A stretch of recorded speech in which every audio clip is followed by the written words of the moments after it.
मसीहत क्या है और मसीही क्या ईमान रखते हैं? क्या मसीही 3 खुदाओं को मानते हैं?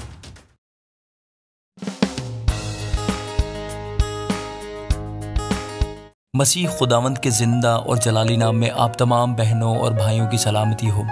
दोस्तों, आज की इस वीडियो में बात करेंगे कि मसीहत क्या है और हम मसीही क्या ईमान रखते हैं। तो दोस्तों, आपसे गुजारिश है कि वीडियो को मुकम्मल आखिर तक देखा करें और एक लाइक या एक कमेंट ज़रूर कर दिया करें, जो कि मेरे लिए बहुत कीमती है। तो चलिए दोस्तों, वीडियो को शुरू करते हैं। प्यारे दोस्तों, मसीहत के मरकज़ी अकायद का खुलासा करंथियों 15 बाब की पहली 4 आयात में पेश किया गया है और यहाँ यूँ लिखा है, अब ए भाइयों, मैं तुम्हें वही खुशखबरी जताए देता हूँ जो पहले दे चुका हूँ, जिसे तुमने कबूल कर लिया था और जिस पर कायम भी हो।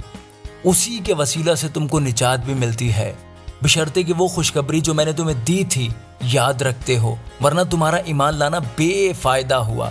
चुनाचे मैंने सबसे पहले तुमको वही बात पहुंचा दी जो मुझे पहुंची थी, कि मसीह किताब मुक़द्दस के मुताबिक हमारे गुनाहों के लिए मुआ और दफन हुआ और तीसरे दिन किताब मुक़द्दस के मुताबिक जी उठा। प्यारे दोस्तों, बाइबल मुक़द्दस फरमाती है कि खुदावंद यीशु मसीह ने हमारे गुनाहों की खातिर जान दी, दफन हुए और जी उठे, और इसलिए हर वो शख्स जो उनको ईमान के साथ कबूल करता है, उसे खुदावंद यीशु मसीह निजात की पेशकश करते हैं। प्यारे दोस्तों, मसीहियत तमाम दीगर अकायद और मज़ाहिब में मुनफरिद होते हुए मजहबी रसूमात के बारे में नहीं, बल्कि एक ख़ास ताल्लुक़ के बारे में तालीम देती है। ये करें और वो ना करें, वो करें और ये ना करें की लंबी फहरिस्त देने की बजाय मसीहत का हतमी मकसद खुदा के साथ चलने के बारे में तरगीब और तालीम देना है। ये ताल्लुक सिर्फ और सिर्फ खुदावंद यीशु मसीह के सलीब पर मुकम्मल किए गए काम और रूहुल कुद्दस की खिदमत की बदौलत ही मुमकिन है।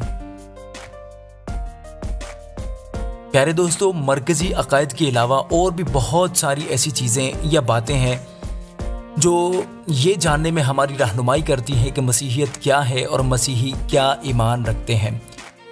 प्यारे दोस्तों, मसीही ईमान रखते हैं कि बाइबल मुक़द्दस खुदा का इल्हामी कलाम, यानी कि खुदा के मुंह की बात है, और ईमान और अमाल के हवाले से इसकी तालीमात हतमी अहमियत रखती हैं। बामुताबिक 2 तीमुथियुस 3 बाब और उसकी 16वीं आयत, 2 पतरस उसका 1 बाब और उसकी 20 और 21 आयत। दोस्तों, मसीही एक सालूस खुदा पर ईमान रखते हैं, जिसमें 3 अकनूम यानी बाप, बेटा और रूहुल कुद्दस हैं। मसीही ये भी ईमान रखते हैं कि खुदा ने नस्ल इंसानी को बिलखसूस अपने साथ ख़ास ताल्लुक़ रखने के लिए तख्लीक किया था, लेकिन गुनाह ने सब इंसानों और खुदा के दरमियान में जुदाई डाल दी। प्यारे दोस्तों, यहाँ हम 2 आयात की तिलावत करेंगे। रोमियो 3 बाब और उसकी 23वीं आयत, इसलिए कि सब ने गुनाह किया और खुदा के जलाल से महरूम है। रोमियो 5 बाब और उसकी 12 आयत। बस जिस तरह एक आदमी के सबब से गुनाह दुनिया में आया और गुनाह के सबब से मौत आई, और यूं मौत सब आदमियों में फैल गई, इसलिए कि सब ने गुनाह किया। प्यारे भाइयों और बहनों, मसीहियत तालीम देती है कि खुदावंद यीशु मसीह इस ज़मीन पर बतौर कामिल खुदा और कामिल इंसान आए और इस ज़मीन पर ख़ास मुद्दत तक रहे और उन्होंने सलीब पर जान दी। मसीही ये ईमान रखते हैं कि अपनी मौत के बाद खुदावंद यीशु मसीह दफन हुए, फिर वो मुर्दों में से जी उठे और अब वो खुदा बाप की दाहिनी तरफ बैठे हैं, जहाँ पर वो सब मुक़द्दसीन की शफायत करने के लिए हमेशा जिंदा हैं। बामुताबिक इब्रानियों 7 बाब उसकी 25वीं आयत, और यहाँ यूँ लिखा है, इसीलिए जो उसके वसीला से खुदा के पास आते हैं वो उन्हें पूरी पूरी निजात दे सकता है, क्योंकि वो उनकी शफायत के लिए हमेशा जिंदा है। प्यारे दोस्तों, मसीहियत ये दावा करती है कि यीशु मसीह की सलीबी मौत सारे इंसानों के गुनाहों का कर्ज अदा करने के लिए काफ़ी है, और उसकी सलीबी मौत ही इंसान और खुदा के दरमियान टूटे हुए उस ताल्लुक़ को बहाल करती है। बामुताबिक इब्रानियों 9 बाब 11 से 14 आयत, इब्रानियों 10 बाब उसकी 10वीं आयत, इब्रानियों 5 बाब उसकी 8वीं आयत, इब्रानियों 6 बाब और उसकी 23वीं आयत। मसीहत ये तालीम देती है कि निजात पाने के लिए और अपनी मौत के बाद आसमान यानी फिरदौस में दाखिल होने के लिए हर किसी को मसीह की सलीब पर मुकम्मल किए हुए काम पर पूरे दिल के साथ ईमान लाने की ज़रूरत है। अगर हम ये ईमान रखते हैं कि खुदावंद यीशु अल मसीह ने हमारी जगह हमारे गुनाहों के लिए जान दी, उसने हमारे गुनाहों की कीमत अपनी जान देकर अदा की और फिर मौत और कब्र पर फतह पाकर जी उठे, तो जान लें कि हम निजात याफ्ता हैं।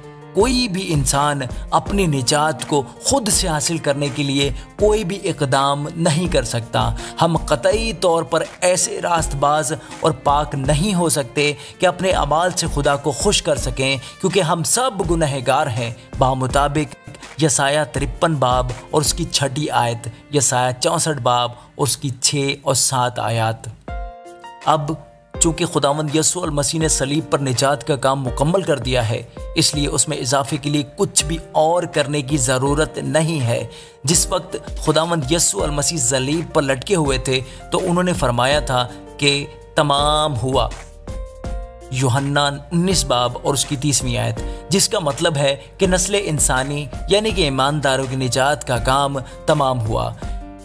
दोस्तों, मसीहियत के मुताबिक निजात दरअसल पुरानी गुनाह आलूद फितरत से रिहाई है और ये खुदा के साथ बिल्कुल दुरुस्त ताल्लुक़ रखने के लिए हमें आज़ाद करती है। हम जो पहले गुनाह के ग़ुलाम थे, अब हम मसीह खुदावंद के ग़ुलाम हैं, बामुताबिक रोमियो 6 बाब उसकी 15 से 22 आयत। जितनी देर तक ईमानदार इस ज़मीन पर अपने गुनाह आलूद बदनों के अंदर रहते हैं, उतनी देर तक उनको गुनाह के साथ ख़ास मज़ामती जद्दोजहद करनी पड़ेगी। बहरहाल, जब मसीही ईमानदार खुदा के कलाम का मुतालिया करते हैं, उसकी तालीमात का इत्तलाक़ अपनी ज़िंदगियों पर करते हैं, और जब उनकी ज़िंदगियों पर रूहुल कुद्दस का इख्तियार होता है, यानी कि वो ज़िंदगी के हर एक मामले में रूहुल कुद्दस के ताबे होते हैं और उसकी रहनुमाई हासिल करने की कोशिश करते हैं, तो वो गुनाह के ख़िलाफ़ अपनी इस जद्दोजहद में गुनाह पर गालिब आ सकते हैं। बस जहाँ पर बहुत सारे मजहबी निज़ाम लोगों से बहुत सारे काम करने और ना करने का तकाजा करते हैं, मसीहियत ये सिखाती है कि मसीह ने हमारे गुनाहों का कफ़ारा देने के लिए सलीब पर अपनी जान दी और फिर मुर्दों में से जी उठे। प्यारे भाई और बहनों, ये जान लें कि हमारे गुनाहों का कर्ज अदा किया जा चुका है और अब हम खुदा के साथ बिल्कुल रास्त ताल्लुक़ रख सकते हैं। हम अपनी गुनाह आलूद फितरत पर गलबा पा सकते हैं और अपने खुदा के साथ उसकी ताबेदारी और रफ़ाकत में चल सकते हैं। यही सच्ची बाइबली मसीहत है। खुदा हमें अपने हुक्म पर अमल करने की तौफीक अता फरमाए। आमीन। God bless you all.